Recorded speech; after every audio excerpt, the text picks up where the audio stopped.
যদি হংকং এর এগেইনস্টে Cabrera coach থাকে তাহলে আন্ডার 23 টিমের কোচ কাবরেরাকে করা উচিত কি উচিত না, মানে এই ব্যাপারটা কি মনে হয়? আচ্ছা, এই ব্যাপারটা আসলে সম্পূর্ণভাবে বাহুবির ডিসিশন। না, আমি আপনার ব্যক্তিগত মতামত জানতে চাই। যদি আমার ব্যক্তিগত মতামত জানতে চান, আমার মতে কাবরেরাকে আসলে উচিত ন্যাশনাল টিমকেই প্রাধান্য দেওয়াটা। কারণ হচ্ছে আমি যেটা মনে করতেছি, মানে যেমন মানে একটা ডিস্ট্রাকশন আসাটা উচিত না। আমার মতে 10 তারিখে ম্যাচের আগে ভুটানের সাথে খেলাটা কোনোভাবে উচিত হয়নি, কারণ দুই ধরনের অপোনেন্ট এবং আপনার দুই ধরনের প্ল্যান করে মাঠে নামতে হচ্ছে। আপনি কিন্তু মানে ইউনিডিরেকশনাল কোনো চিন্তা করতে পারবেন না, কারণ হচ্ছে আপনি অবশ্যই ভুটানের সাথে সিঙ্গাপুরে যেভাবে খেলবেন সেম ওয়েতে খেলবেন না। তো এই জিনিসটা ডিস্ট্রাকশন ছিল বড়। তো আমার মতে যাতে এই ধরনের ডিস্ট্রাকশন আর না ক্রিয়েট হয় নতুন করে। কিন্তু আমরাই তো আলোচনা করেছি ভারত ম্যাচের আগে কেন বাংলাদেশ প্র্যাকটিস ম্যাচ খেলেনি, যেখানে ইন্ডিয়া মালদ্বীপের সাথে প্র্যাকটিস ম্যাচ খেলেছে, বাংলাদেশ কেন খেললো না? এই ধরনের আলোচনা হতেই পারে, কিন্তু তার মানে এই না যে আপনি হচ্ছে মানে ফ্রান্সের সাথে খেলতে গেলে তার আগে হচ্ছে আপনি জিব্রাল্টারের সাথে একটা ফ্রেন্ডলি খেলে চলে আসবেন। তো এটা অবশ্যই মানানসই না। মানে স্ট্যান্ডার্ড অনেক আরো ভালো অপোনেন্ট হওয়া উচিত ছিল। মানে এটা এমন না যে আমরা ইচ্ছা করে ভুটানের সাথে খেলেছি, আর কাউকে পাওয়া যাচ্ছিল না ওই সময়। মানে পাওয়া যাচ্ছিল, বাট সবাই বলছে তাদের দেশে যাওয়ার জন্য। হ্যাঁ, ওখানে গিয়ে খেলার কথা, কেউ আসতে চাচ্ছে না। That was the challenge. But আমাদের যেহেতু খেলা হোমে, so we had to choose someone who is willing to come to Bangladesh.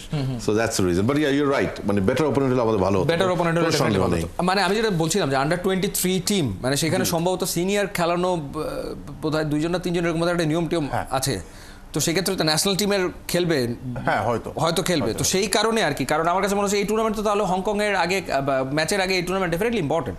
না, আমার মতে হচ্ছে আমাদের একটা নতুন ব্যাচ শুরু করা উচিত। নতুন ব্যাচ, একদম নতুন ব্যাচ, মানে যারা কিনা হচ্ছে মানে জেনুইনলি কিছু দিতে পারবে, জেনুইনলি যাদেরকে ডেভেলপ করা যাবে। কারণ হচ্ছে আপনি সিনিয়র প্লেয়ারদের যদি আবার সেম মানে যারা এখন খেলতেছে, মানে আমার মতে যাদের বয়স ন্যাশনাল টিমে আছে বাট আন্ডার 23 ক্যাটাগরিতে পড়ে, ওদের উচিত না আন্ডার 23 ব্যাক করা।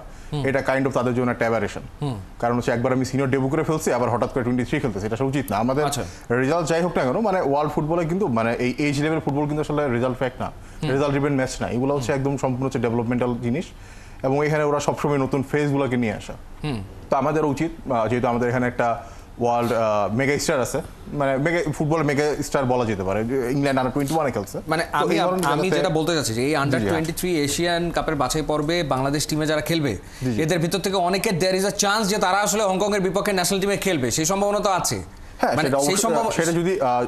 এবং সেটা যদি কাবরেরা নিজে দেখে, মানে কাবরেরা দেখে, মানে সেই ক্ষেত্রে কি মনে হয়? না, আমার মতে যেহেতু সে জাতীয় দলের কোচ, তার জাতীয় দল নিয়ে প্ল্যানিং করা উচিত শুধুমাত্র। এবং সেই ক্ষেত্রে হয়তো একটা জিনিস হতে পারে, যেহেতু তার যারা অ্যাসিস্ট্যান্ট আছে অবশ্যই হচ্ছে হেড কোচের সাথে সেম ফিলোসফিতে বিশ্বাস করে, তার কোনো একটা অ্যাসিস্ট্যান্টকে তার হেড কোচ করে দেওয়া উচিত, তাহলে হচ্ছে সে বেটার আউটপুট পাবে আর কি, বেটার আউটপুট পাওয়া যাবে। অলরাইট, সো এই Asian cup under 23 Asian cup নিয়ে কি প্ল্যান, মানে এটা নিয়ে কি পরিকল্পনা চলছে, বা এটা তো এটা নিয়ে কি ভাবছেন? ইটস ভেরি ইম্পর্টেন্ট, উনি যেটা বললো, it's a development issue, so it's very important. আমাদের তরফ থেকে ওই সময়টাতে আসলে এট দ্য সেম টাইম একটা ফিফা উইন্ডো আছে, রাইট? সো ওই উইন্ডোতেও আমাদের টিমকে নিয়ে খেলাবার একটা প্ল্যান আছে। আচ্ছা, ইউরোপ ট্যুরে যাবে এরকম একটা ট্যুর হতে পারে, আরেকটা এশিয়ার মধ্যে একটা দেশে আই থিঙ্ক 3 or 4 নেশন একটা টুর্নামেন্টও হতে পারে। So but we are exploring, মানে আমাদের প্রেসিডেন্টের একটা স্পেশাল মানে একটা জিল আছে যে উনি কোনো উইন্ডো যেটা রিলেভেন্ট সেটা মিস করতে চান না, মানে উনি খেলাটা চালিয়ে যেতে চান, বিকজ আদারওয়াইজ একটা গ্যাপ হয়ে যায়। আমাদের মেয়েদের ক্ষেত্রে আমরা 2টো উইন্ডো ইউজ করেছি, ছেলেদের ক্ষেত্রে 2টো উইন্ডো ইউজ করেছি। সো সেপ্টেম্বরে উইন্ডো ডেফিনেটলি ইনশাল্লাহ আমরা ইউজ করবো। সো ওইটার উপর আসলে ডিপেন্ড করবে যে কোচ আসলে 23 টাইম দিতে পারবেন কি পারবেন না, because if there is a window যেটাকে আমরা ইউজ করবো ইনশাল্লাহ, ইন দ্যাট কেস উনি তখন ন্যাশনাল টিমকে নিয়ে থাকবে।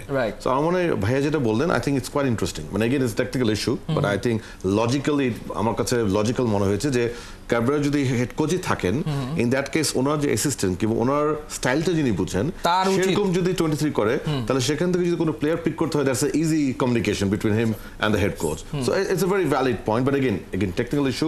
টিমস কমিটি দেখবে। কারণ একটা ব্যাপার তো কনফার্ম যে আন্ডার 23 যে টিমটা খেলবে, সেই টিমটাও যাদের সাথে খেলবে তারাও স্ট্রং অপোনেন্ট। অ্যাবসলিউটলি, মানে সেখানেও তো স্ট্রং অপোনেন্ট। তো সেখানে যদি আমাদের কেউ এই দলের যারা ভালো পারফর্ম করতে পারে, তাহলে ওয়াই নট, মানে সেই ক্ষেত্রে তো ডেফিনেটলি তারা ন্যাশনাল টিমে আসবে।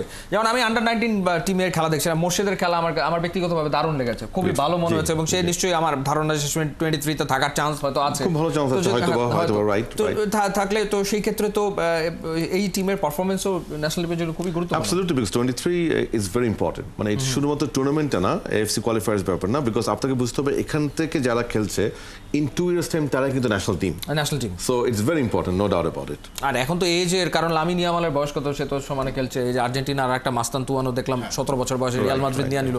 সো বয়স তো আসলে খুব একটা one in a decade or one in 20 years. So that's a different example. But again, youth থেকেই তো ট্যালেন্ট উঠে আসে. Right. That's very important. Right right এই সাথে ভাই আমি ছোট্ট একটা জিনিস অ্যাড করতে চাই। দেখেন মানে আপনি যেটা বললেন যে মুর্শেদকে আপনি আন্ডার 23 দেখতেছেন, কিন্তু আন্ডার 19 খেলার পর আসলে মুর্শেদরা কি করতেছে এটা কি বাফুফে জানে? জানে? আমি ডাউটফুল। না, আমাদের তো ওরা তো আমাদের একাডেমি প্লেয়ার। দেখেন না জানে বলতে কি তারা কি মানে কম্পিটিটিভ ম্যাচ পাচ্ছে এই বয়সে, কিন্তু ব্যাপারটা হচ্ছে কম্পিটিটিভ ম্যাচ পাচ্ছে কিনা, ম্যাচ টাইম পাচ্ছে কিনা, ম্যাচ পাচ্ছে কিনা। কিন্তু আপনি দেখেন মুর্শেদ কিন্তু ওখান থেকে খেলে সে খেলতে গেছে খ্যাপ, এটা আসলে খুবই মানে দৃষ্টিকটু। নো, বাট আপনাকে বুঝতে হবে আপনি যেহেতু প্লেয়ার এজেন্সি হিসেবে কাজ করেন, এই প্লেয়ারও তো independent, they are not BFA properties. ওনারা কি করবে এটা is absolutely their call, federation কি তখন ইন্টারফেয়ার করতে পারে না, একটা কথা। আর সেকেন্ড কথা হচ্ছে আই এম শিওর বাফুফের বেতনভুক্ত প্লেয়ার তো না, কেউ তো বেতনভুক্ত না। Someone like you should know it better than me. তাহলে কথা হচ্ছে ডেভেলপমেন্ট স্কোয়াডে যারা আছে ওরা বিএফএর সাথে কোনো কন্ট্রাক্টেড না, কিন্তু ওদের তো আবার ইয়াতে অকশন করা হচ্ছে, তাহলে দুটো কন্ট্রাক্টেড হয়ে যায়।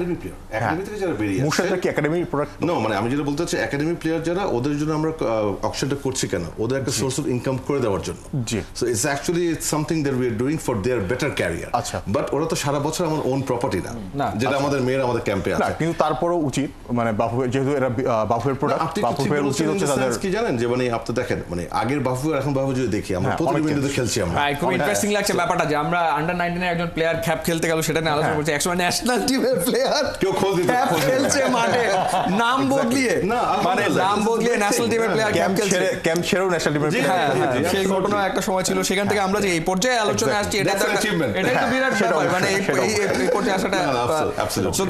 দারুণ আলোচনা হলো।